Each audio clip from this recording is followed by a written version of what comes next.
So good morning dear students. Now today I have to start the next lecture of the acid base and salt. ठीक है ना। Last topic में बेटा हम लोगों ने एसिड्स के बारे में देखा था, बेस के बारे में देखा था। आज हम लोग आइए उस चैप्टर के डिस्कशन करते हैं।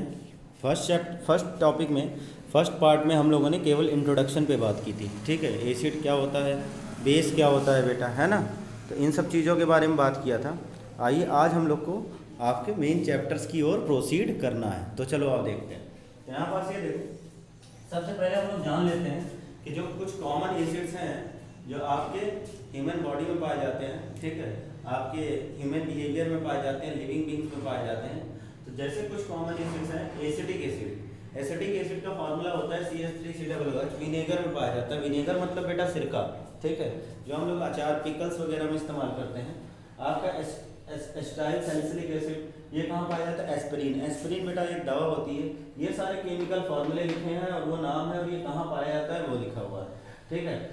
एस्पिरिन क्या होता है? एस्पिरिन आपका हम लोग जब पेन किलर होती है, पेन किलर में हम लोग एस्पिरिन लेते हैं, ठीक है ना। एस्पिरिन ही मिला होता है उसमें। एस्कॉर्बिक एसिड विटामिन सी में पाया जाता है, ठीक है।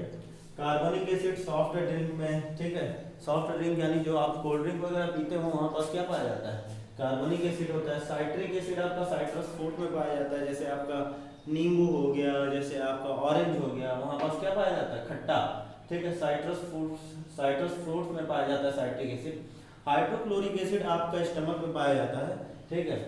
नाइट्रिक एसिड कहाँ पाया जाता है? फर्टिलाइजर्स और एक्सप्लोजिव में पाया जाता है। जबकि सल्फ्यूरिक एसिड कार की बैटरी में आपका इस्तेमाल होता है। जो घर में इन्वर्टर वाली बैटरी आप इस्तेमाल करते हो, ठीक है, घर में जो इन्वर्टर वाली बैटरी इस्तेमाल करते हो वहां पास क्या होता है? आपका सल्फ्यूरिक एसिड होता है, ठीक है ना। तो ये कुछ कॉमन एसिड्स हैं जो हम अपने कॉमन लाइफ में इस्तेमाल कर रहे हैं कंटिन्यू, ठीक है ना। आइए अब हम लोग देखते हैं कि आपके एसिड्स कितने टाइप के होते हैं, ठीक है ना। आओ देखते हैं क्लासिफिकेशन ऑफ एसिड्स।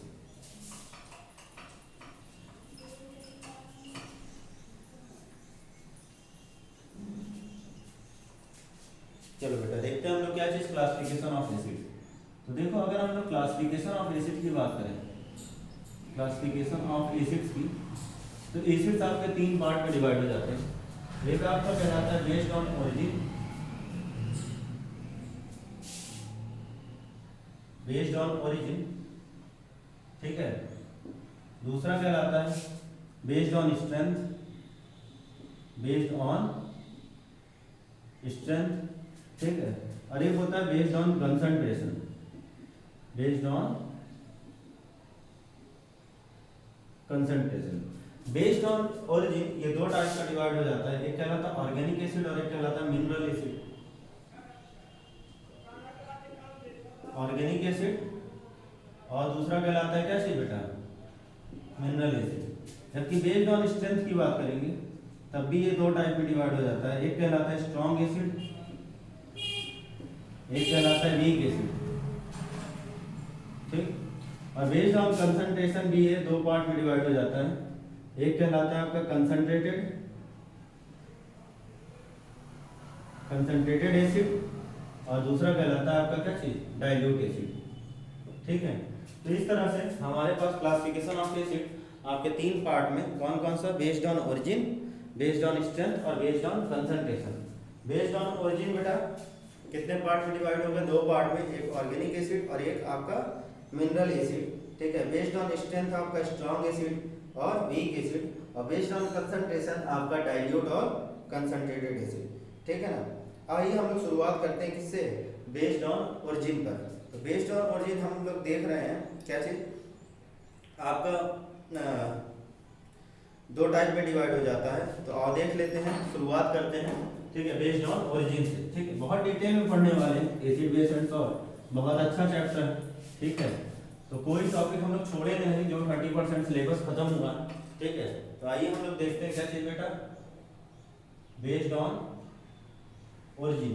तो बेस्ड ऑन ओरिजिन की बात करेंगे हम लोग। तो बेस्ड ऑन ओरिजिन ये दो पार्ट में डिवाइड हो जाता है। एक कहलाता है क्या चीज? ऑर्गेनिक एसिड और दूसरा कहलाता है मिनरल एसिड। क्या चीज? एक कहलाता है आपका ऑर्गेनिक एसिड। ऑर्गेनिक एसिड क्या होता है? वो एसिड जो हमें नेचुरली पाया जाता है। वो एसिड्स जो नेचुरली पाया जाता है उसको हम लोग क्या कहते हैं? ऑर्गेनिक एसिड कहते हैं। और जो नेचुरली एसिड्स पाए जाते हैं आपके, वो आपके बहुत ज़्यादा हार्मफुल नहीं होते हैं आपके बॉडी के लिए। तो लिख सकते हैं ऑर्गेनिक एसिड के बारे में, the acids which are derived by, which are extracted by, या derived लिख लो बेटा, which are derived by living beings, किससे जरिए, which are derived by living beings are called organic acid। उसी को हम लोग क्या कहते हैं, ऑर्गेनिक एसिड कहते हैं, ठीक है ना। फॉर एग्जाम्पल जैसे अभी हम लोगों ने बताया साइट्रिक एसिड की बात किया था। साइट्रिक एसिड आपके नींबू में पाया जाता है, ठीक है। साइट्रिक एसिड नींबू में पाया जाता है, ऑरेंज में पाया जाता है, ठीक है ना। विनेगर हो गया, ठीक है, विनेगर में एसिटिक एसिड पाया जाता है, सही है ना। विनेगर में क्या पाया जाता है, एसिटिक एसिड पाया जाता है। तो ये कुछ कॉमन एसिड्स हैं जो आपका बहुत ज़्यादा नुकसान नहीं करते हैं और इनको हम लोग नेचुरली एक्सट्रैक्ट करते हैं, हमारे डेली यूजेज में है बल्कि, ठीक है। तो they are weak acids and are not harmful for living organism, लिख सकते हैं ना, ठीक है। लैक्टिक एसिड हो गया, लैक्टिक एसिड कहाँ पाया जाता है, ब्लड में, ठीक है। तो they are what, they are weak acids, ये क्या होते हैं बेटा, वीक एसिड होते हैं and not harmful, not harmful for our skin, हमारे स्किन के लिए हार्मफुल नहीं होते हैं, ठीक है ना, बहुत ज़्यादा हार्मफुल नहीं होते हैं। जबकि इसी से अपोजिट है आपका क्या चाहिए, मिनरल एसिड, क्या चाहिए बेटा, इसी से अपोजिट है आपका मिनरल एसिड। मिनरल एसिड को हम लोग इनऑर्गेनिक एसिड भी कहते हैं, भाई ऑर्गेनिक एसिड है, ठीक है, मिनरल एसिड, ठीक है। These are also known as inorganic acid, these are also known as what, inorganic acid। इसको हम लोग क्या कहते हैं बेटा, इनऑर्गेनिक एसिड भी कहते हैं, known as इनऑर्गेनिक एसिड, ठीक है, ठीक है। ये आपके नेचुरली नहीं मिलते हैं, बल्कि इसको हम लोग क्या करते हैं, अपने लेबोरेटरी में बनाते हैं और ये बहुत ही हार्मफुल होते हैं, ह्यूमन बॉडी के लिए क्या होते हैं, बहुत हार्मफुल होते हैं। They are dangerous and corrosive, ठीक है। दे आर, लिख लेते हैं, they are dangerous and corrosive, क्या होते हैं, बहुत ज़्यादा डेंजरस होते हैं और कोरोसिव होते हैं। तो जब हम लोग इसको हैंडल करते हैं तो इसके लिए हमें स्पेशल प्रिकॉशंस लेने पड़ते हैं, ठीक है। तो यानी फॉर एग्जांपल जैसे आपका HCl हो गया, hydrochloric acid, H2SO4 sulphuric acid, HNO3 nitric acid, ठीक है, बहुत सारे हैं इस तरह से, ठीक है, एटसेट्रा। तो हमारे ये सब क्या है आपके, ये आपके मिनरल एसिड हैं जिनको आर्टिफिशियली बनाया जाता है और ये क्या होते हैं आपके, बहुत ज़्यादा हार्मफुल होते हैं, ठीक है ना। यानी special precaution takes place while handling this, special precautions takes place while handling this, ठीक है। इसके लिए क्या किया जाता है, स्पेशल प्रिकॉशंस लिया जाता है, ठीक है। आइए हम लोग देखते हैं अब नेक्स्ट पार्ट, और नेक्स्ट में आपका क्या है, based on strength. Based on strength बेटा ये आपके दो टाइप के होते हैं, एक कहलाता है स्ट्रॉन्ग एसिड और एक आपका कहलाता है वीक एसिड, ठीक है। और देखते हैं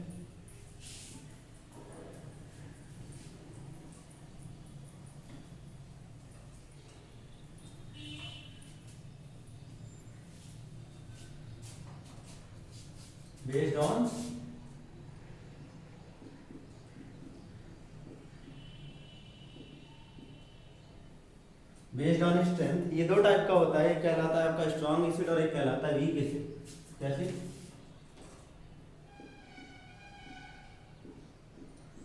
एक कहलाता है स्ट्रॉन्ग एसिड और एक कहलाता है वीक एसिड। स्ट्रॉन्ग एसिड क्या होते हैं, आपके ऐसे एसिड्स जो कंप्लीटली आयनाइज हो जाएं, किसमें, आपका वाटर में। The acids which completely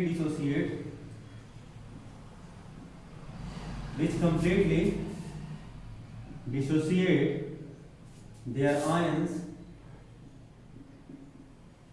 in aqueous solution।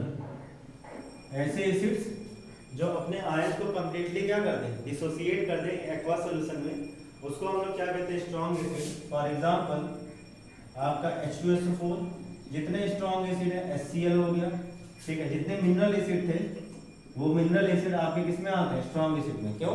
क्योंकि जब इनको वाटर मिलाया जाता है, जैसे लेट अस सपोज HCl है, HCl एक्वा, एक्वा का मतलब हमने इसको वाटर में मिलाया तो ये पूरी तरह अपने आयंस को क्या कर देंगे, स्प्लिट कर देंगे, तो H प्लस और Cl माइनस हो गया, ठीक है। अब यहाँ पर अगर हम लोग वीक एसिड की बात करें, किसकी, वीक एसिड की बात करें, तो वीक एसिड में क्या है, the acids which does not completely ionize, which does not completely dissociate their ion, completely dissociate their ion in aqueous solution, in aqueous solution। यहाँ पास जो डिसोसिएशन होता है बेटा 99.9% होता है, जबकि यहाँ पास क्या होता है, यहाँ पास आपका पार्शियली डिसोसिएशन होता है। क्या होता है, पार्शियली डिसोसिएशन। इट में भी 30%, इट में भी 40%, इट में भी 50%, बट 50% से क्रॉस नहीं ले जाएंगे। एग्जाम्पल में आपका ये देखो CH3COOH, ठीक है, ये तुम्हारा एक वीक एसिड कहलाता है। एक्चुअली वीक एसिड देखो ये कंप्लीटली आयनाइज हो गया वाटर में, ये आपका वीक एसिड है, कंप्लीटली आयनाइज नहीं होगा। देखो कंप्लीटली आयनाइज ना होने का मतलब बेटा कंडीशन है, देखो कैसे, ये देखो जैसे आपका CH3COOH है और इसको हम लोग एक्वास सॉल्यूशन में मिला दिए, तो एक्वास सॉल्यूशन में मिलाने पर ये किसमें टूट जाएगा, CH3COO- प्लस किसमें, H प्लस में, ठीक है ना।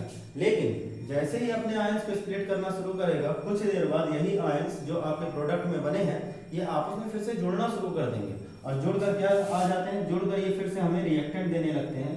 तो जिसके कारण से रिएक्टेंट एक समय ऐसा आता है कि रिएक्टेंट प्रोडक्ट देना शुरू कर देता है और प्रोडक्ट रिएक्टेंट, जिसके कारण से कभी भी 100% डिसोसिएशन आपका इस एसिड का नहीं हो पाता है, ठीक है ना। तो वीक एसिड में यही टेंडेंसी होती है, क्योंकि वो इक्विलिब्रियम में आ जाते हैं। किसमें आ जाते हैं बेटा, इक्विलिब्रियम। ये इक्विलिब्रियम का सिंबल होता है, ठीक है, ऐसे बनाते हैं इक्विलिब्रियम का सिंबल, ठीक है।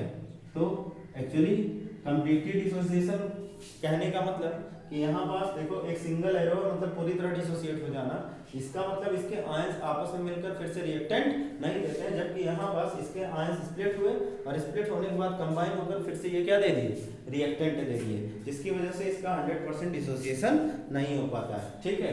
नेक्स्ट है बेटा बेस्ड ऑन कंसंट्रेशन। क्या चीज, बेस्ड ऑन कंसंट्रेशन। तो बेस्ड ऑन कंसंट्रेशन भी ये आपके दो पार्ट में डिवाइड हो जाते हैं। चलो आप देख लेते हैं। बेस्ड ऑन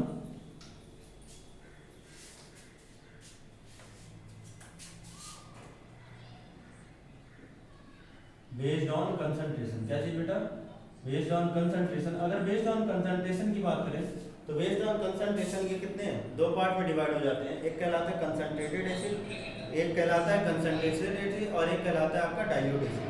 क्या चीज, एक कहलाता है कंसंट्रेटेड एसिड और एक कहलाता है आपका क्या चीज, डाइल्यूट एसिड, ठीक है। एक कहलाता है कंसंट्रेटेड एसिड्स और दूसरा कहलाता है क्या चीज, डाइल्यूट एसिड्स, ठीक है। तो देखो कंसंट्रेटेड एसिड क्या होता है, ठीक है, जिस there are more, if there are more percentage of acid and if there are more percent of acid, ये देखो जैसे लेट अस सपोज, ठीक है, इफ देयर इज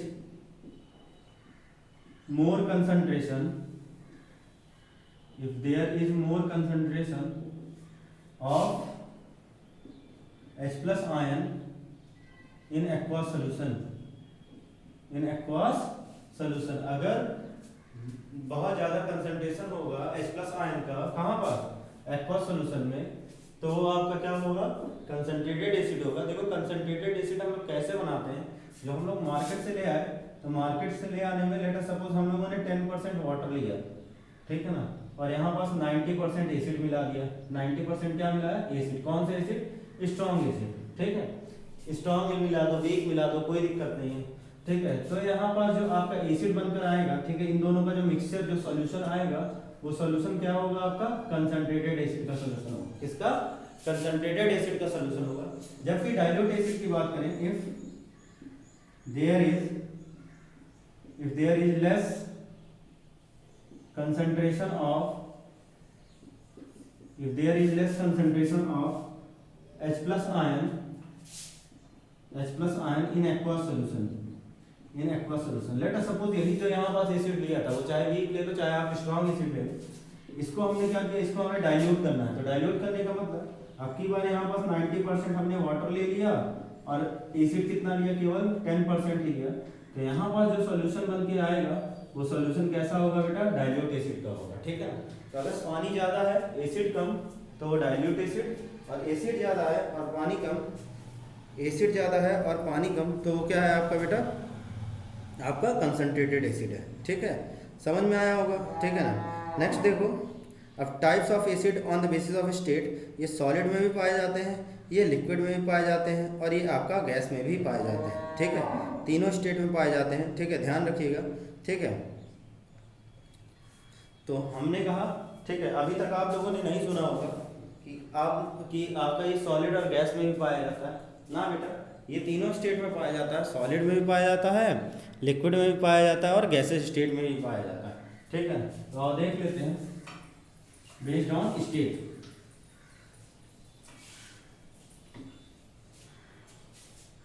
ठीक है, ये देखो, अगर हम लोग बेस्ड ऑन स्टेट की बात करें बेटा, बेस्ड ऑन स्टेट, तो on the basis of state ये आपका सॉलिड में भी पाया जाता है, ये आपका लिक्विड में भी पाया जाता है, और ये आपका गैस में भी पाया जाता है, ठीक है ना।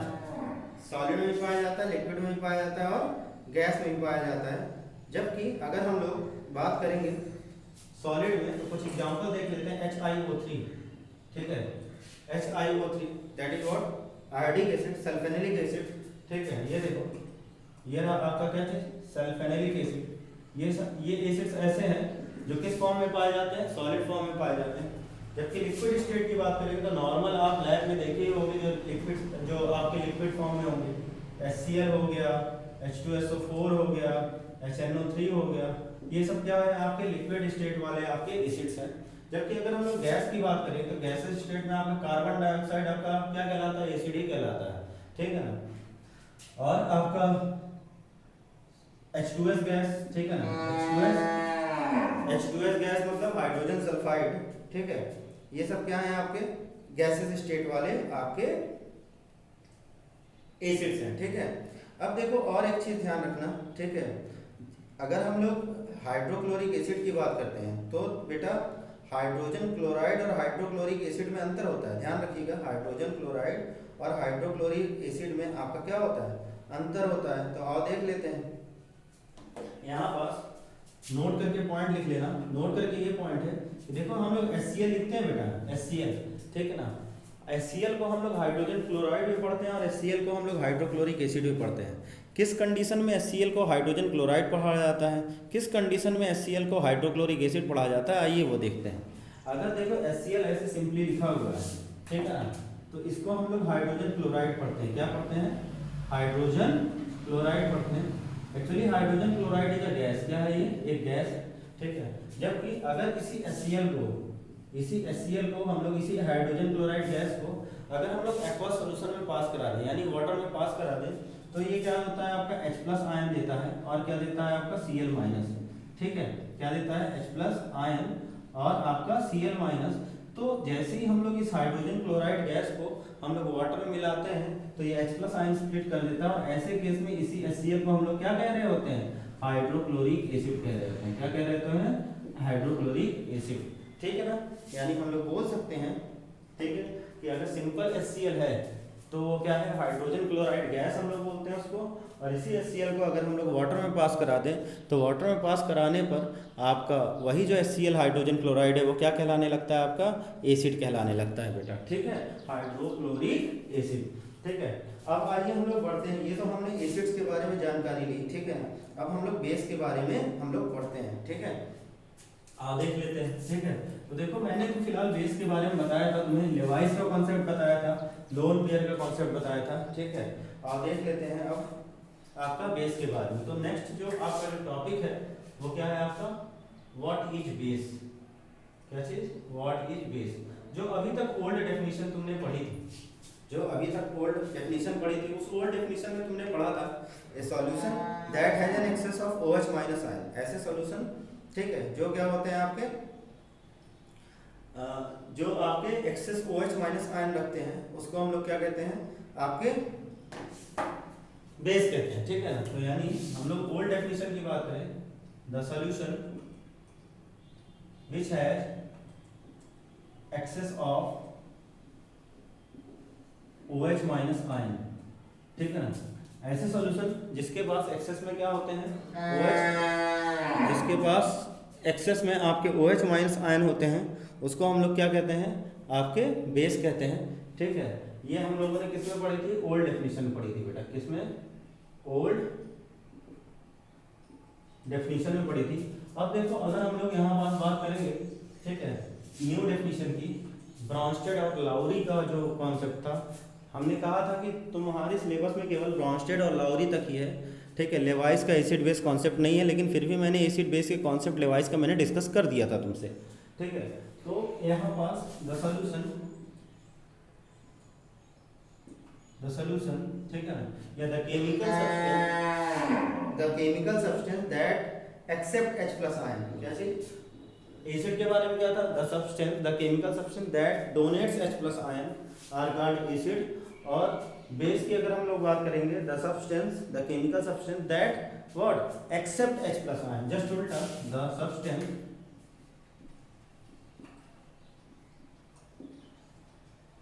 दैट एक्सेप्ट्स, क्या चीज बेटा, H प्लस आयन, ठीक है। ऐसे सब्सटेंस जो H प्लस आयन एक्सेप्ट करें उनको हम लोग क्या कहते हैं, आपके बेस कहते हैं, ठीक है ना। तो ये क्या है, आपकी न्यू डेफिनेशन है, ठीक है। बिटर टेस्ट होता है, सोपी टू टच होता है, ठीक है, बिटर टेस्ट होता है और सोपी टू टच होता है। तो यानी यहाँ पास this is what bitter in taste and soapy to touch and soapy to touch, ठीक है। तो ये रहा आपका बीटा टेस्ट होता है, और टच करने में कैसा होता है ये बेटा, ये सोपी होता है, ठीक है। आइए हम लोग देखते हैं नेक्स्ट। तो यहाँ पास ये देखो, कोई एग्जांपल देख लेता हूँ, ठीक, कैसे ये एक्सेप्ट करता है। जैसे लेट अस सपोज HCl है और यहाँ पास हमारे पास NaOH है, ठीक है। तो यहाँ पास ये देखो, ये आपका H plus ion plus minus, ये H प्लस आयन डोनेट करेगा और ये क्या कर रहा है, एक्सेप्ट कर रहा है। तो जो डोनेटर होता है वो क्या होता है, आपका एसिड होता है, और जो एक्सेप्ट करता है वो क्या होता है, आपका बेस होता है, ठीक है। तो जो H प्लस आयन डोनेटर है केमिकल सब्सटेंस पूरा का पूरा वो आपका एसिड है, और जो chemical substance H plus ion का एक्सेप्टर है वो क्या है बेटा, आपका क्या है, बेस है, ठीक है। यानी यहाँ पास आप लिख सकते हो इसको कंबाइन करके, this is what NaCl plus what H2O, ठीक है ना। तो ये रहा आपका क्या चीज, आपका कंफर्म वाली बेस की डेफिनेशन ब्रॉन्स्टेड लाउरी के कॉन्सेप्ट के अकॉर्डिंग। बल्कि हमने तुमको लेवाइस का जो कॉन्सेप्ट बताया था, लेवाइस के कॉन्सेप्ट में हमने बताया था कि लोन पेयर जो डोनेटर होते हैं या एक्सेप्टर होते हैं, उससे हम लोग एसिड और बेस को हम लोग पढ़ते हैं, ठीक है ना। चलो नेक्स्ट जो बेटा हम लोग को डेफिनेशन देखनी है, ठीक है, वो आपका क्या है, एल्कलीज, क्या चीज़। कई बार आपने वर्ड सुना होगा, ठीक है, कई बार आपने वर्ड सुना होगा एल्कलीज के बारे में। किसके बारे में, एल्कलीज के बारे में। तो आओ देखते हैं एल्कलीज क्या होता है, ठीक है।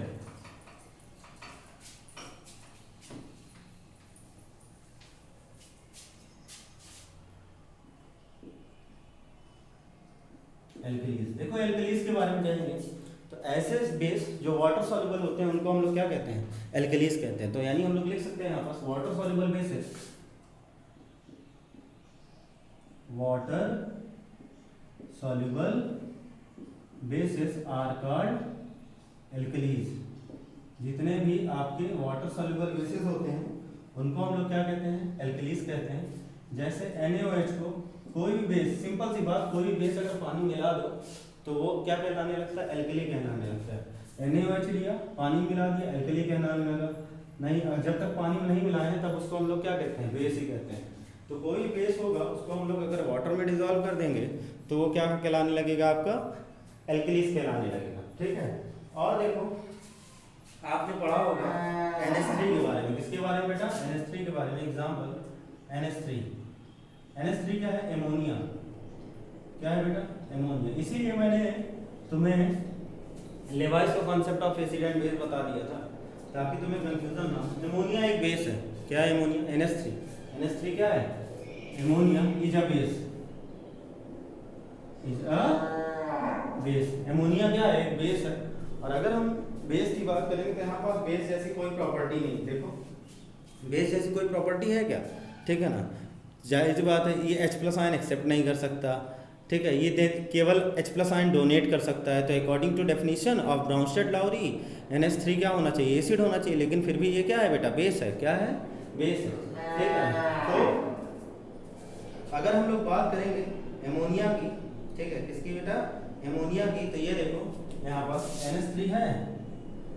NH3 के पास क्या होता है? एक लोन पेयर होता है। क्या होता है? लोन पेयर होता है। तो जिनके पास एक्स्ट्रा फॉर्म में लोन पेयर होते हैं और जो लोन पेयर डोनेट करने की टेंडेंसी रखते हैं उनको हम लोग क्या कहते हैं? बेस।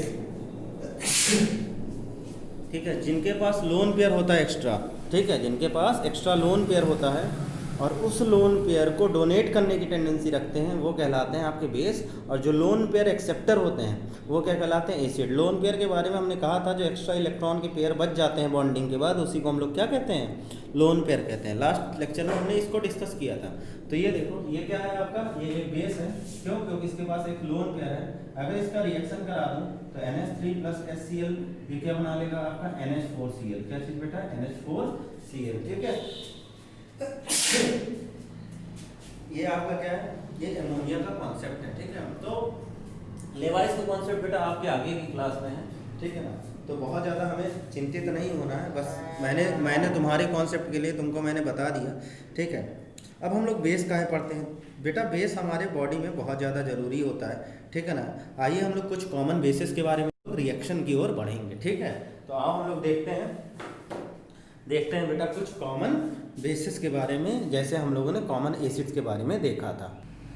तो बेटा ये रहे आपके कुछ कॉमन बेसिस। ठीक है, जैसे आपका एल्युमिनियम हाइड्रोक्साइड है, एंटी-एसिड्स में पाया जाता है। एंटी-एसिड्स आपके बेटा क्या होते हैं? जो एसिड्स के इफेक्ट को काटते हैं उसको हम लोग क्या कहते हैं? एंटी-एसिड। जैसे मान लो लेट सपोज तुम्हें बीज मधुमक्खी ने काट लिया, ठीक है ना, या आपको एंट ने काटा, तो ये क्या रिलीज करते हैं? फॉर्मिक एसिड रिलीज करते हैं। क्या एसिड? कौन सी एसिड रिलीज करते हैं बेटा? फॉर्मिक एसिड रिलीज करते हैं। और जब ये फॉर्मिक एसिड रिलीज करते हैं तो फॉर्मिक एसिड रिलीज करने पर अगर आप कोई एक बेस का इस्तेमाल कर लो, ठीक है ना, ये एसिड रिलीज करते हैं, अगर कोई एक बेस का इस्तेमाल कर लो तो वो क्या कहलाता है? एंटी एसिड कहलाता है। ठीक है, तो aluminium hydroxide as anti acid इस्तेमाल होता है। एमोनियम हाइड्रोक्साइड ग्लास क्लीनर में, कैल्शियम हाइड्रोक्साइड कॉस्टिक लाइम और प्लास्टर में पाया जाता है। ठीक है ना, प्लास्टर वही जो आप प्लास्टर ऑफ POP इस्तेमाल करते हैं, plaster of Paris. Magnesium hydroxide anti acids में पाए जाते हैं। सोडियम बाइकार्बोनेट आपके बेकिंग सोडा में, सोडियम कार्बोनेट डिश डिटर्जेंट में, sodium hydroxide oven drain cleaner में, और सोडियम हाइपोक्लोराइड कहाँ पर? ब्लीच में पाए जाते हैं। तो ये बेटा कुछ कॉमन क्या थे? बेसिस थे। ठीक है ना, अब कुछ कॉमन बेसिस के बाद हमें टाइप्स ऑफ बेसिस देखना है। टाइप्स ऑफ बेसिस आपका सेम तरीके से है जैसे आपका हम लोगों ने टाइप्स ऑफ एसिड देखा, based on origin, based on strength और बेस्ड ऑन कंसंट्रेशन। ठीक है ना, तो सेम तरीके से बस वहाँ एसिड था, यहाँ पास क्या होगा? बेस होगा। तो आपके लिए एक छोटा सा होमवर्क है कि आप based on strength, based on origin और बेस्ड ऑन कंसंट्रेशन जो आपके बेस के क्लासिफिकेशन होते हैं उसको आप लिख लोगे अपने से। ठीक है, जैसे हमने कहा कि सेम तरीके से जैसे एसिड में था वैसे ही यहाँ पास हमें किस में लिखना है? आपका बेस में लिखना है। ठीक है, बस वहाँ पास एसिड था, यहाँ पास क्या हो जाएगा? बेस हो जाएगा। तो इसकी डेफिनेशन आप अपने से लिख लोगे। ठीक है, नेक्स्ट क्लास में हम लोग किसके बारे में डिस्कस करेंगे बेटा? सॉल्ट के बारे में डिस्कस करेंगे। ठीक है, तो हम लोगों ने एसिड के बारे में डिस्कस कर लिया, एसिड क्या होता है, बेस के बारे में डिस्कस कर लिया, बेस क्या होता है। अब जब कि हमारा चैप्टर नेम है सॉल्ट, ठीक है, सॉल्ट के बारे में हम लोग डिस्कस करेंगे। ठीक है ना, चलो बेटा ठीक है, तो आज के लिए इतना ही रखते हैं। तब तक के लिए आप अच्छे से नोट बनाइए और मुझे सेंड करिए। ठीक है, मेरे पर्सनल व्हाट्सएप नंबर पर। ठीक है ना, अगर ना हो तो आप एक बार लिख लो पर्सनल व्हाट्सएप नंबर। ठीक है, और कोई भी दिक्कत हो तो आप इसी पर्सनल व्हाट्सएप नंबर पर हमसे डिस्कस कर सकते हो। ठीक है, चलिए बेटा, तब तक के लिए जय हिंद, वंदे मातरम।